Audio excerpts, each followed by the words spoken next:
புலன் விசாரணை திரைப்படத்தை இயக்க கிடைச்சது எவ்வளோ பெரிய என் வாழ்க்கையில் ஒரு முக்கியமான தருணமோ அதுபோல் திரு பாலச்சந்திரன் ஒரு ஃபவுண்டேஷனை திறந்து வைக்கிறதுல நான் ஒரு ஆளாக இருக்குன்னு நினைக்கிறதே வந்து அந்த திரைப்படத்தை நான் இயக்கும்போது கிடைச்ச மகிழ்ச்சி இந்த சந்தர்ப்பத்தில் எனக்கு கிடைச்சிருக்கு. அதுக்கு அனைவருக்கும் நன்றி சொல்லி விருப்பப்படுறேன். தமிழ் சினிமா 1936 பேச ஆரம்பித்தது. ஆனால் பாலச்சந்தர் அவர்கள் படங்கள் வந்த பிறகுதான் எல்லோராலும் பேசப்பட்டது. நாங்களெல்லாம் சினிமாவில் கதை சொன்னோம், அவர் கவிதை எழுதினார். இது ஒரு மகிழ்ச்சிகரமான சூழ்நிலை தான் நான் எடுத்துக்கிறேன். இது ஒரு சோகமான நிகழ்ச்சி அல்ல. ஏன்னா கொஞ்சம் சிரிக்கலாம் எல்லாருமே. ஏன்னா இது வந்து அவரை பற்றி நம்ம வந்து நினைச்சிட்டே இருக்கின்ற ஒரு விழா, அவரை பற்றி பேசிக்கொண்டே இருக்கின்ற ஒரு விழா. அப்படி இருக்கும்போது எல்லாம் சந்தோஷமா இருக்கணும். ஏன்னா அமைதியாக இருக்கும்போது பார்த்து ஏதோ இந்த துக்கத்தில் இருப்பது போல் தெரிகிறது. இது ஒரு இனிய நாள், அவருடைய பிறந்த நாள், என்றும் நம்முடன் வாழ்ந்து கொண்டிருக்கின்ற ஒரு பிறந்த நாள் என்பதை மறந்துவிடக்கூடாது. பல நல்ல விஷயங்களை செய்யலாங்கிற ஒரு ஐடியாவில் தான் இதை தொடங்கியிருக்கோம். முக்கியமாக வந்து கல்வி, அவர் சொன்ன மாதிரி ஃபிலிம் பீப்புள் அவங்களுக்கு வந்து வசதி இல்லாதவங்களுக்கு ஆனால் ஆர்வம் இருக்கிறவங்களுக்கு படிப்பு வசதி. அதுக்கப்புறம் முக்கியமான வந்து ஒரு நோக்கமாக நாங்கள் நினைக்கிறது ரெக்கக்னிஷன் ஆஃப் டேலண்ட். ஏன்னா அப்பாவோட ஆசை எப்போவுமே வந்து அவர் டேலண்ட் எங்கே இருந்தாலும் தேடி பிடிச்சி அதை பாராட்டி களிமண்ணை கூட உருவாக்கி நடிகராக உருவாக்க முடியும் அப்படின்னு சொல்கிறாங்க இல்லையா. ஸோ அந்த மாதிரி எந்த டேலண்ட் இருந்தாலும் அதை வந்து என்கரேஜ் பண்ணி அதுக்கு வந்து நல்ல விருது கொடுத்து நல்லா கௌரவிக்கணுங்கிற ஒரு இதில் தான் நாங்கள் ஃபர்ஸ்ட் இயர் விருதுகளை ஸ்டார்ட் பண்ணிட்டோம். கலைமாமணி காத்தாடி ராமமூர்த்தி அவர்கள் மேடை நாடகங்கள் மேல் இவர்கள் கொண்ட காதலும் பக்தியும், நாடகமாக்கத்தில் இவர்கள் காட்டும் குறைபாடில்லாத செயல்முறைகள், அன்றும் இன்றும் என்றும் அதே ஆர்வத்துடனும் சுறுசுறுப்புடனும் நாடக மேடையை வலம் வந்து கொடுக்கும் திரு காத்தாடி ராமமூர்த்திக்கு கே பாலச்சந்தர் நாடக விருது வழங்குவதில் கே பாலச்சந்தர் அறக்கட்டளை பெருமைப்படுகிறது. என் வாழ்க்கையில ஒரு பொன்னான நாள். இந்த விருதை அனைத்து நாடக கலைஞர்கள் சார்பிலும் நான் பெற்றுக்கொள்வதில் பெருமை அடைகிறேன். நன்றி. புது முகங்களை பயன்படுத்தி கலைஞர்களாக மாற்றியமைக்காகவும், சின்னத்திரையின் மூலம் குடும்பத்துக்கும் பெண்களுக்கும் பாசிட்டிவ் கருத்துக்களை வலியுறுத்தியமைக்காகவும், சின்னத்திரையின் மூலம் பரீட்சார்த்த முறையில் யுக்திகளை அறிமுகப்படுத்தியமைக்காகவும் கே பாலச்சந்தர் அறக்கட்டளை கே பாலச்சந்தர் சின்னத்திரை விருதை இயக்குனர் தயாரிப்பாளர் திருமுருகனுக்கு வழங்குவதில் பெருமைப்படுகிறது. நாம ஒரு வேலையை செய்யறோம்னாக்க அது யாருக்காக செய்யறோம், அது யாருக்கு போய் சேரணும், அது சரியா இருக்கா, சேர்ந்திருக்கானா. நான் இந்த துறைக்கு வந்தது இன்னைக்கு தான் நிறைவேறிருக்கு.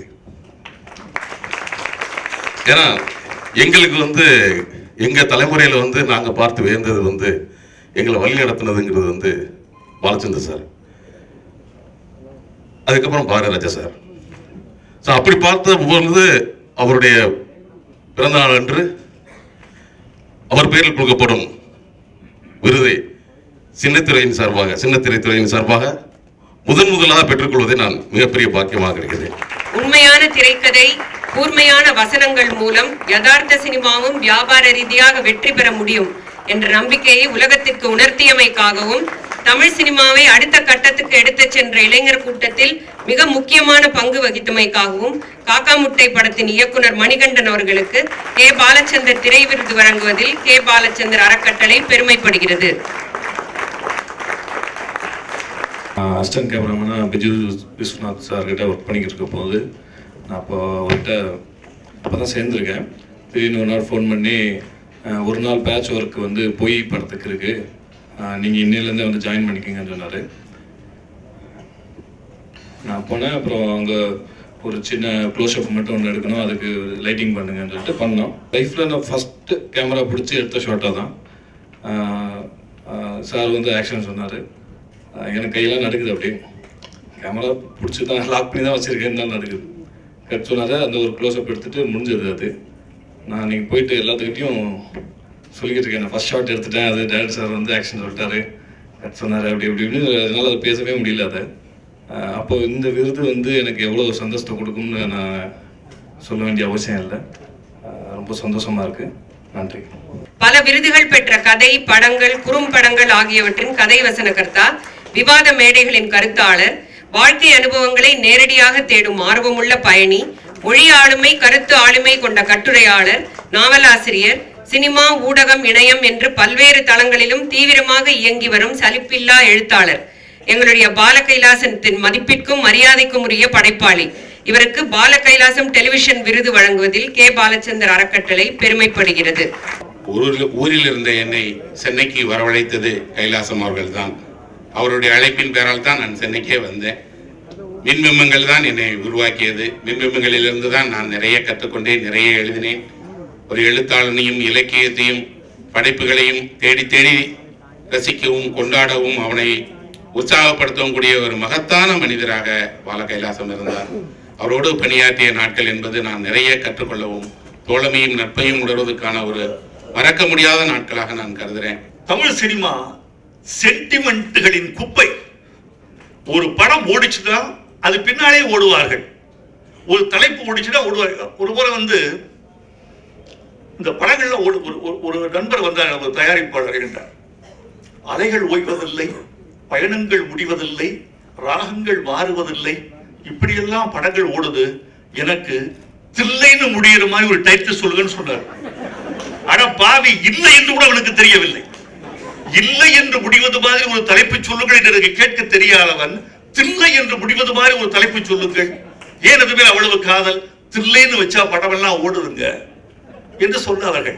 இதையெல்லாம் பார்த்து நான் மிக மௌனமாக என்னை மறைத்துக் கொண்டிருப்பதால் நான் இன்னும் சினிமாவில் இருக்கிறேன். அதையெல்லாம் சகித்துக் கொள்வதால் மனம் போல் மாங்கல்யம், மணாளனே மங்கையின் பாக்கியம், மஞ்சள் மகிமை, பாறை பிடித்தவள் பாக்கியசாலி. இந்த படங்களுக்கு மத்தியில் தன்னுடைய முதல் படத்துக்கு தலைப்பு வைக்கிறார் பாலச்சந்தர், நீர்க்குமிழி. உடைஞ்சதா? அடி. நீர்க்குமிழி ராங் சென்டிமெண்ட்ல அதான் வச்ச. நீர்க்குமிழி என்று படம் வைத்தவர் தான் இன்னைக்கு கல்வெட்டாக தமிழ் சினிமாவில் நினைத்தது. அதாவது ஒரு ஷாட் ஒருத்தர் போடுறதுக்கு பெரிய ஞானம் வேண்டும். எடிட்டர் மட்டும் போட்டக்கூடாது ஷாட்டை. இயக்குனர் சொல்லாமல் எப்படி எடிட்டர் போட முடியும்? சில எடிட்டர்கள் சொல்லுகிறார்கள், நீங்க வீட்டுக்கு போயிட்டு வாங்க சார், நான் நல்ல சினிமா பண்ணி வச்சிருக்கேன் உங்களுக்கு. நான் செய்யாத நீ செய்ய முடியாது தம்பின்னு சொல்லணும் இல்ல. எப்பா, சினிமா நான் பார்த்ததுப்பா. ஒரு சினிமா என்பது இயக்குனர் பார்த்த மிச்சம். அவர் கண்களால் இந்த உலகம் பார்க்கப்பட்டது.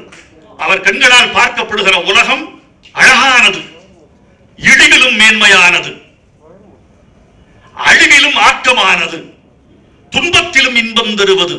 பாலச்சந்தர் கண்களால் பார்க்கப்பட்ட உலகம் என்ன என்பதை எதிர்கால உலகம் ஆராய்ச்சி செய்ய வேண்டும். இந்த பவுண்டேஷன் என்பது இந்த உதவிகளுக்கு மாத்திரமல்லாமல் இந்திய சினிமாவின் பாலச்சந்தரின் பங்கு என்ன என்று ஒரு கருத்தரங்கு நிகழ்த்த வேண்டும், பதிவு செய்ய வேண்டும், அதை ஆங்கிலத்தில் மொழிபெயர்க்க வேண்டும், உலகுக்கெல்லாம் தர வேண்டும். பாலச்சந்தர் தான் வாழ்ந்த காலத்தில் இந்திய எல்லையை தொட்டார். உலக எல்லையை தொட வைப்பது பாலச்சந்தர் பவுண்டேஷனின் பொறுப்பு. அதற்கு நாங்களும் உங்கள் கையிருப்பு. வணக்கம்.